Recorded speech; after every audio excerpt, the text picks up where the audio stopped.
Escute bem o que vou te contar agora, porque existem lugares neste mundo que a gente esquece, que a civilização abandona, e não é por acaso. São os pontos cegos do mapa, as rachaduras na nossa realidade. E é exatamente nesses buracos que as coisas mais antigas e pavorosas esperam. Elas esperam por quem ousa olhar demais, por quem tem a audácia de cutucar o que é melhor deixar intocado. E, acredite, quando algo assim se revela, a linha que separa o que você conhece do que te despedaça, se desfaz.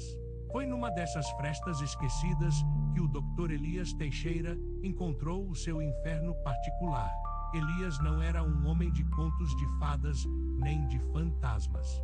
Ele era um cartógrafo aposentado, um homem de ciência, de lógica, de coordenadas precisas e ângulos retos, mas tinha uma peculiaridade.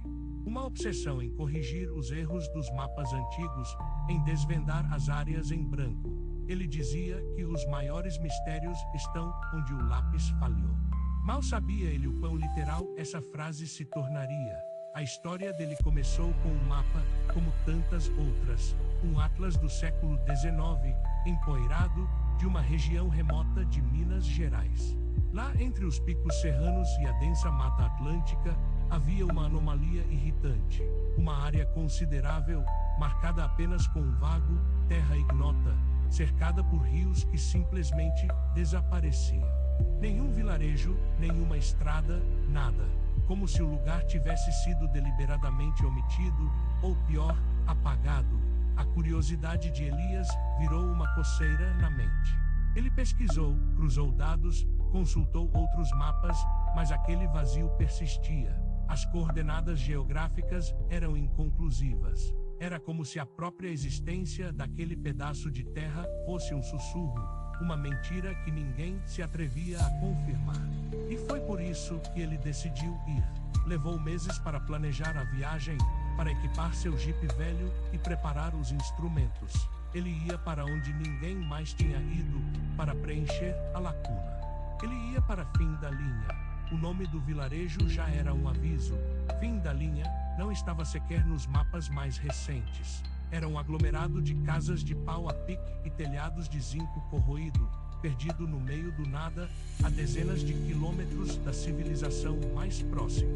A estrada até lá era uma cicatriz de terra vermelha, cortando a mata fechada. Quando Elias finalmente chegou, a luz do sol já se esvaía, pintando o céu de um roxo doentio. O ar em Fim da Linha era estranho.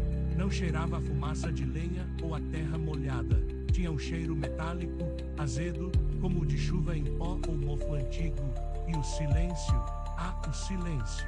Não era o silêncio natural da mata, mas um silêncio pesado, que parecia engolir o som. Os poucos moradores que viu, velhos de rugas profundas e crianças de olhos vazios, não pareciam se importar com sua presença. Eles apenas observavam, em silêncio, como estátuas. Elias tentou conversar, perguntar sobre a terra ignota, sobre as anomalias do mapa. As respostas eram monossilábicas, recheadas de superstição e medo. O poço, doutor, o poço do silêncio, lá não se vai. A coisa que espera, ninguém queria falar muito. Apontavam para o leste, para uma área da floresta ainda mais densa, onde as árvores pareciam se retorcer em agonia, como dedos esqueléticos apontando para o céu. Era lá que estava o tal Poço do Silêncio, o lugar que os mapas ignoravam. Naquela noite, Elias dormiu mal. O silêncio sufocava, e ele sentia um zumbido persistente nos ouvidos, como se houvesse uma frequência baixa reverberando através da terra. Seus sonhos foram fragmentados, cheios de formas geométricas impossíveis, cores que não existiam, e uma sensação avassaladora de pequenez, de insignificância. Ele acordava suado, com o coração disparado, sentindo-se observado, mesmo na escuridão opressora de seu quarto alugado. Na manhã seguinte, a curiosidade de Elias havia se transformado em uma urgência. Ele precisava ver o poço. Ignorou os olhares de pavor e os murmúrios dos moradores. Preparou sua mochila com equipamentos de medição, água, comida e uma lanterna poderosa. A trilha que levava ao leste era mal definida, quase engolida pela vegetação rasteira. A cada passo, a floresta parecia fechar-se mais, o ar ficava mais denso e o cheiro metálico se intensificava. O silêncio era tão absoluto que Elias podia ouvir o próprio sangue pulsando nas têmporas. Depois de horas de caminhada, a floresta se abriu abruptamente. Diante dele, uma vasta depressão na terra. Não era um vale, nem uma cratera de impacto. Era um buraco imenso, quase perfeitamente circular, que afundava nas profundezas. A borda era irregular, coberta de pedras e terra solta. O poço do silêncio, pensou ele, com um calafrio na espinha. Elias se aproximou da borda com cautela. A profundidade era assustadora. O fundo estava envolto em uma penumbra perpétua, mesmo sob o sol do meio-dia. Ele jogou uma pedra para testar o eco. Não houve som, nada. O poço engoliu a pedra e o som dela, como um buraco negro de vibrações. O silêncio aqui não era a ausência de som. Era uma entidade por si só, densa, opressora, quase física, parecia pulsar. Ele passou o dia ali, medindo, tirando fotos, tentando entender. As leituras do seu magnetômetro eram erráticas, os níveis de radiação estavam ligeiramente elevados, mas nada alarmante. O GPS falhava constantemente. Era como se a própria geografia do lugar estivesse em protesto, se recusando a ser catalogada. Ao anoitecer, exausto e frustrado, ele voltou para o vilarejo, com o zumbido nos ouvidos mais forte do que nunca, e a sensação de que algo o observava das profundezas do poço. Os dias seguintes foram uma tortura. Elias não conseguia dormir. Quando cochilava, os pesadelos voltavam, mais vívidos e perturbadores. Ele via geometrias impossíveis se contorcendo, formas que pareciam massas de olhos e tentáculos, mas que não eram definíveis. O cheiro metálico do poço parecia ter grudado em sua pele. A cada dia, ele se sentia mais isolado, mais alheio. Aos poucos, as faces dos moradores, os seus olhares vazios, começaram a parecer familiares, como se ele estivesse se tornando um deles. Ele decidiu descer. Não havia outra maneira. A curiosidade se tornou uma obsessão que devorava sua mente, uma voz insistente que o empurrava para o abismo. Ele encontrou uma trilha antiga, quase apagada pela erosão, que zigue-zagueava pelas paredes do poço. Começou a descida ao amanhecer, com o sol nascendo por trás das montanhas, lançando sombras longas e distorcidas. A cada metro que descia, o ar ficava mais frio, mais pesado. O silêncio se tornava um peso esmagador sobre seus ouvidos. As paredes do poço eram feitas de uma rocha escura e lisa, diferente de qualquer coisa que Elias já tivesse visto. Não parecia granito, nem basalto. Parecia mineral, mas também orgânico, com veias que pulsavam com uma cor levemente avermelhada. Ele tocava a rocha e sentia uma vibração sutil, quase inaudível, que ressoava em seus ossos. Horas se passaram. O sol, agora um ponto distante acima, começou a desaparecer. Ele estava em uma penumbra quase total, guiado apenas pela luz de sua lanterna. O zumbido em sua cabeça se tornou um coro de sussurros indistintos, vozes que pareciam vir de todas as direções, mas não de uma fonte externa. Eram as vozes da sua própria mente, fragmentos de pensamentos, medos ancestrais, tudo se misturando em uma cacofonia interior.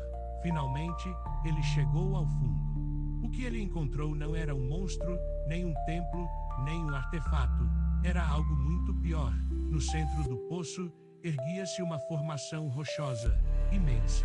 Não era uma montanha, nem uma estalagmite gigante. Era uma massa amorfa de rocha negra, tão lisa que a luz de sua lanterna era engolida por ela, sem refletir. Era como um vácuo sólido, uma ausência de cor e de forma. Não tinha cantos, não tinha linhas, mas ao mesmo tempo, parecia ter geometrias infinitas, mudando sutilmente na sua visão periférica, desafiando a lógica do espaço. Elias se aproximou. A rocha pulsava, não com batimentos, mas com uma energia indescritível, um calor frio que irradiava, atravessando sua roupa, sua pele e penetrando diretamente em seus ossos, em sua mente. Ele sentiu uma pressão esmagadora no crânio, como se seu cérebro estivesse sendo preenchido com algo que não cabia lá. As vozes em sua cabeça se intensificaram, não mais sussurros, mas gritos. Gritos sem som. Ele estendeu a mão, tomado por uma necessidade primal, incontrolável, de tocar. Seus dedos roçaram a superfície da rocha. Era fria, úmida, mas estranhamente macia. E naquele momento, tudo mudou. Uma onda de conhecimento invadiu sua mente, não em imagens ou palavras, mas como uma compreensão brutal, visceral, de tudo. Ele viu o tempo se desdobrar em direções que não existiam. Viu galáxias como grãos de poeira. Viu entidades que flutuavam além dos limites do universo conhecido, indiferentes à existência humana, seres de pura energia, de pura consciência, que haviam moldado a própria realidade. Ele viu que a Terra era uma bolha frágil, um acidente insignificante em um cosmos vasto e aterrorizante. E que a rocha à sua frente não era uma rocha, mas uma manifestação, uma fresta, uma minúscula ponta de algo muito, muito maior, algo que estava ali há eras, esperando. Ele viu a verdade do poço do silêncio. Não era um buraco na terra, mas um buraco na própria realidade, um portal para a indiferença cósmica, para o vazio que nos espreita. E o silêncio. O silêncio era a melodia do universo, a canção da aniquilação, a voz do que é indizível. Ele não ouviu com os ouvidos, mas com a alma. E entendeu que sua sanidade era uma convenção humana, uma ilusão necessária para sobreviver à vastidão. Elias não sabia quanto tempo ficou ali, mergulhado na terrível revelação. Minutos, horas, dias. Quando finalmente conseguiu se afastar da rocha, seu corpo estava paralisado, tremendo incontrolavelmente. Sua mente estava um caco. Ele tentou pensar, tentou dar sentido, mas as palavras não tinham mais significado. As formas impossíveis continuavam a dançar em sua visão. Os sussurros eram agora uma orquestra de horrores. Ele era um receptor, uma antena, e o poço o havia conectado. Ele não se lembra de como subiu de volta. Deve ter sido por puro instinto, uma relíquia de seu antigo eu. Quando a luz do sol o atingiu novamente, ela parecia falsa, uma pintura barata cobrindo o abismo que ele agora via em tudo. As árvores da floresta pareciam distorcidas, as montanhas, meras protuberâncias na pele de um ser adormecido. Elias Teixeira voltou ao fim da linha. Os moradores o viram. E nos olhos deles, ele não viu medo, mas um tipo de reconhecimento sombrio, uma aceitação resignada. Ele era mais um que havia olhado demais para o poço. Suas roupas estavam rasgadas, o rosto sujo, os olhos arregalados, vazios, mas ao mesmo tempo, cheios demais.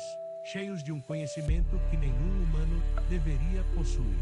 Ele tentou falar, tentou avisar, tentou descrever o que havia visto, mas as palavras que saíam de sua boca eram um emaranhado incoerente de sílabas e sons estranhos. As formas, o vazio. Cores que queimam, o canto, ele espera, ninguém entendia, ninguém poderia entender. Elias nunca mais foi o mesmo. Ele ficou em fim da linha, um fantasma de si mesmo. Passava os dias desenhando mapas, mas não eram mapas da Terra. Eram constelações impossíveis, geometrias que se dobravam sobre si mesmas, paisagens de cores que não existem em nosso espectro. Seus antigos instrumentos de medição jaziam abandonados, quebrados, inúteis diante da verdade que ele agora carregava. O Dr. Elias Teixeira morreu alguns anos depois, sua mente irremediavelmente quebrada. Mas o poço do silêncio continua lá, no meio daquela floresta esquecida. E eu te pergunto, você ainda consegue ouvir aquele zumbido baixo, quase imperceptível, no fundo da sua mente? Não. Ele ainda está lá.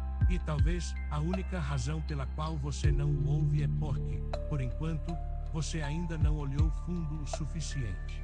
Porque algumas verdades são tão vastas, tão antigas, tão terrivelmente indiferentes, que a única proteção que temos é a nossa própria ignorância. E a mais cruel das ironias é que, às vezes, essa ignorância, esse precioso véu, pode ser arrancado em um piscar de olhos. E quando ele se vai, o o silêncio, o verdadeiro silêncio. Finalmente canta.